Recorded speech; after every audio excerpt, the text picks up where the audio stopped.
Hey guys, so it's been a minute. Gonna be working on the chassis today.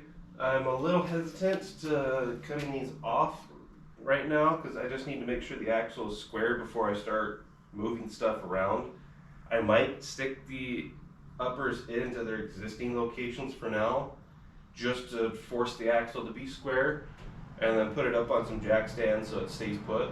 Um, but other than that, I've also got the rear axle that needs to be welded up. So I think I'm going to start with that and then try to work my way up to these front links. Hopefully by the time I finish with the rear axle, I'll have an extra set of hands to help me square this all up and hopefully make some good progress on it. So let's get at it.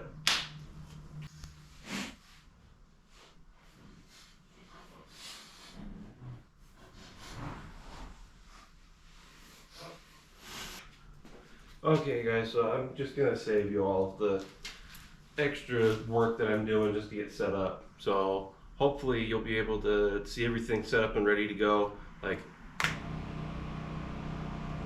just like that. I might have moved, I don't know, this is gonna be the first time I tried doing the movie magic stuff, but I got the generator going in the background over there.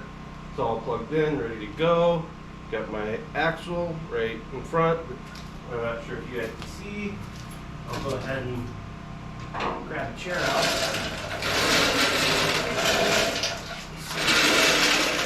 And roll this bad boy back.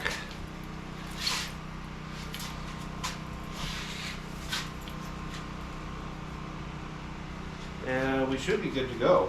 I mean, the axle is pretty well clean. I don't think I need to wire wheel it anymore. So I think we'll be good to burn that all in. I'm debating whether to do the sides of the truss there. I'm just not sure if I'm good to burn in these sides along that edge, or if there's going to be something that I need to put on that needs to butt right up against that, such as a shock mount. I'm probably good to do it. In fact, I might end up just going through with it anyway. And then if push comes to shove, I've got some little die grinder bits and I can clean out that edge again and make it good as gold. Make it so stuff won't slip right in there, but it'll still be held in. But I think I'm good to turn and burn. So let's start welding.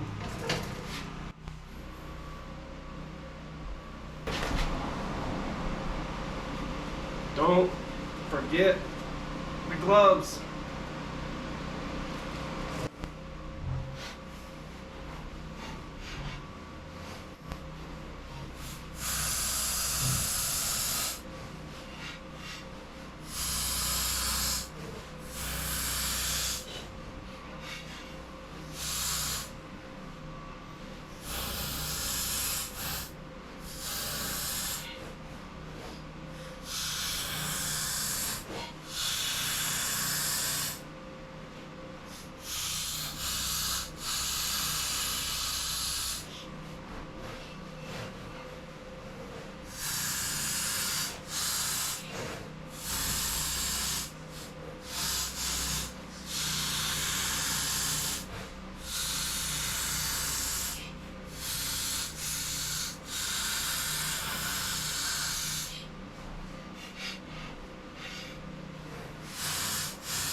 Okay guys, So I just got the axle all welded up. It's good to go. I don't think there's anything I'm missing on it.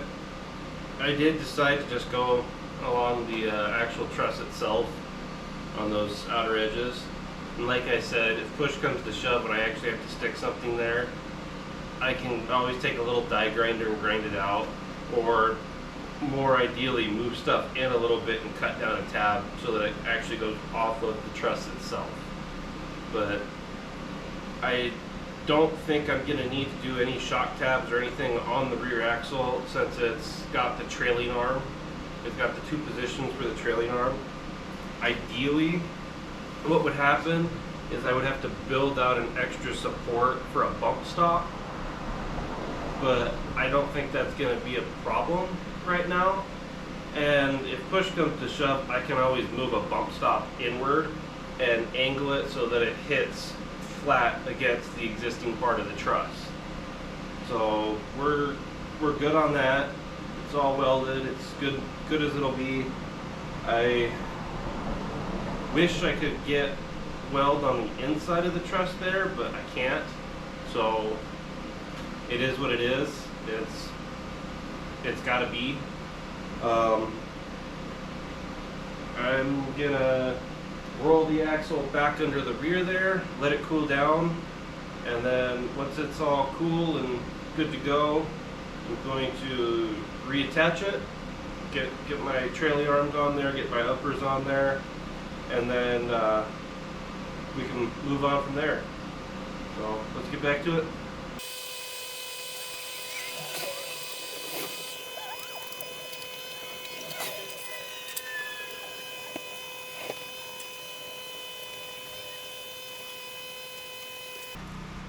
Okay, I got the axle back under there. It's welded. It's good to go. I gotta let it cool down before I can touch it, so I'm gonna go turn off the generator and take a little cool down break. So I'll be back. Hey guys, so after some thought and consideration, I decided I'm going to just stick the uppers back on into their existing location while I wait for the rear axle to cool down, just so that it squares the axle up, actually makes it so that it's where it needs to be, and it'll make it a little bit easier for me to adjust stuff, and I can see what I'm starting off with versus what I needed to get to. It's a little bit easier to dial that in once I know where I need to go. But for now, let's throw on the uppers and see where she sits.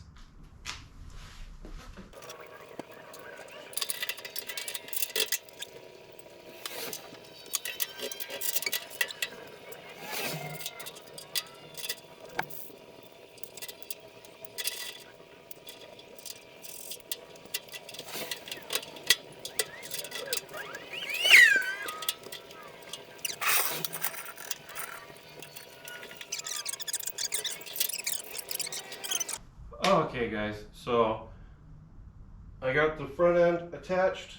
She's good, she's golden. I'm not going to touch the front anymore until I have the rear on.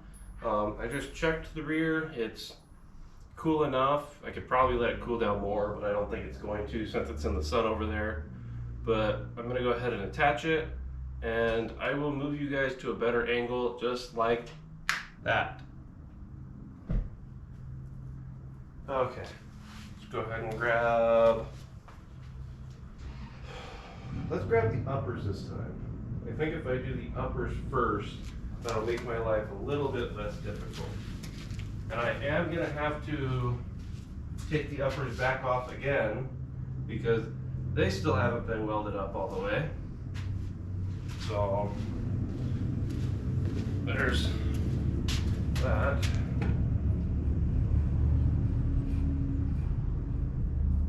Okay.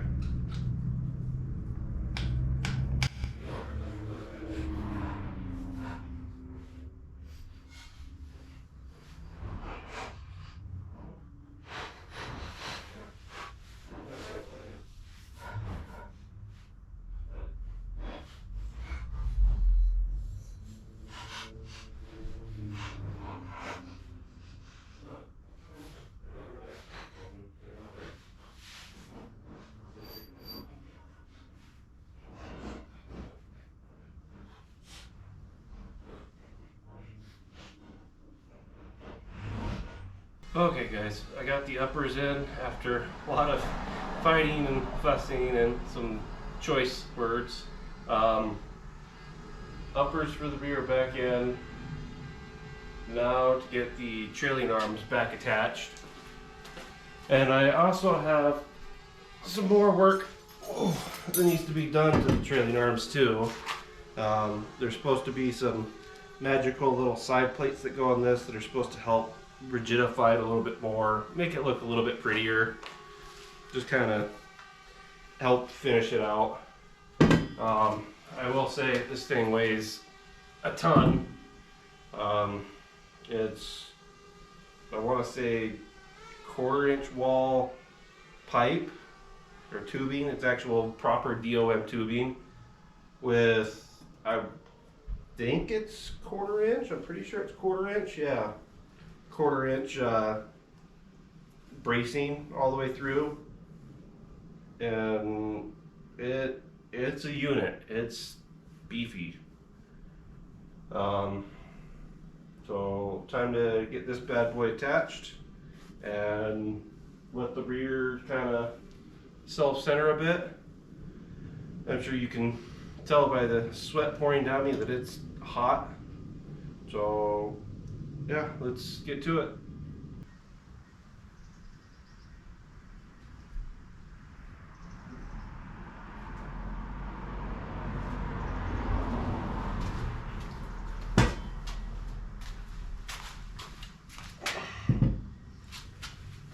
Okay, now to crawl under there and attach this bad boy.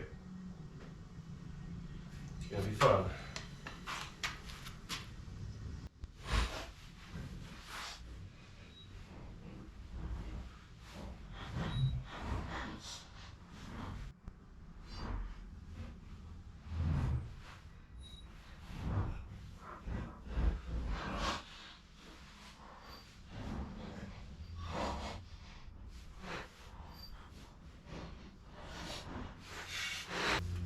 Okay guys, I got the lowers in there.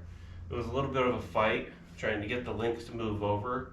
So I'm gonna grab the floor jack and just barely lift the tires off the ground so that it can kind of self-center itself. And then all the links will be good as gold, and I can potentially set it back down if I wanted. So. Okay, and like that, she's as good as gold. And like I said, I'm pretty sure my pinion angle is set about to where it needs to be. And I just need to adjust my front linkage. I need to make the upper right there be able to go back just a little bit more because it's already bottomed out on both ends of the thing. I need to make those be able to go back just a little bit more so that my pinion in there, which, yeah, my pinion right there isn't pointed straight at the driver, and so that my caster, which we're going to be measuring it off the top of the C's on both sides, there's the other one, so that my caster is within range. I think right now it's like probably, it's probably negative degrees, to be honest, or not negative, no, negative, sorry. It's, alignment is one of those funny things for me that I struggle with the directions. Toe in and camber is easy, but when you get to caster and stuff like that, I kind of get a little lost. But I need to get my caster angle back to between 5 and 7 degrees, and I need to make sure that my pinion isn't pointing too high. And then I actually need to either get the chain hoist under there somehow and pick up the whole axle and measure my pinion all the way through just to verify that it's correct. I know that there's online calculators that I can get that I just punch in all of the lengths and measurements and whatnot, and it it shows what all that stuff's supposed to be. I don't fully trust those all the way, and I'm kind of lazy, and I really don't want to measure. I could probably measure this thing until the tape itself fell apart. I would rather just actually cycle it and not have it be some theoretical computer number. But yeah, all of my links are on. I can pick up the front and drop it back down. I'll probably have to find a way to squeeze the floor jack in there somehow, or use the chain hoist. But and then the rear is kind of the same story. I gotta figure out a way to pick it up and get it back down, because I was using this bar as my jacking point on each side. Kind of can't do that now because those bars got to go straight down onto the axle itself. You can see a little bit of its original rust mark. So let's see about using the chain hoist to set this bad boy down again, or possibly getting a whole bunch of pieces of wood and stacking them up until I can reach this and pick it up from there. Either way, actually, I know the better solution. I'm dumb. I'm having a blonde moment right now. I can just pick up the axle like so. And this is getting pretty heavy to use the foot pedal on, especially with the left foot. Let's try the right foot. There we go. There we go. Now that the axle is touching those bars, makes my life a lot easier, because then I just jack this up a little bit and go ahead and I'll just drop those to the bottom on the rears. I don't know if that's going to be enough, but we'll try it.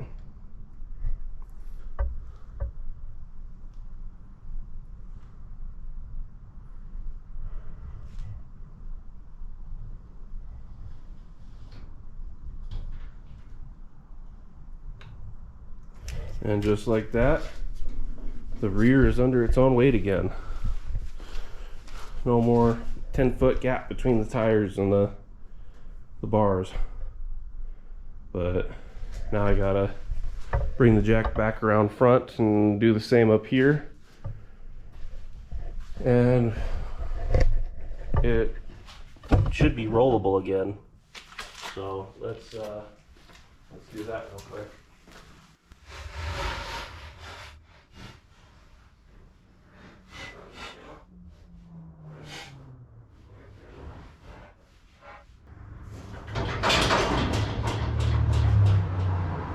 Just like that, we're gonna roll the jack. So I think I'm gonna tap out for now until I can get a second person to help me with these fronts, with these uppers in the front, and just see where it needs to go. I might still end up using that calculator even though I don't trust it, just to get a ballpark. So, like I said in the last video, this is going to be a lot of guess and check. That's kind of unfortunate for me because guess and check is mucho dinero. But it is what it is. You gotta roll with the punches. And yeah, so I'll see you guys in a minute.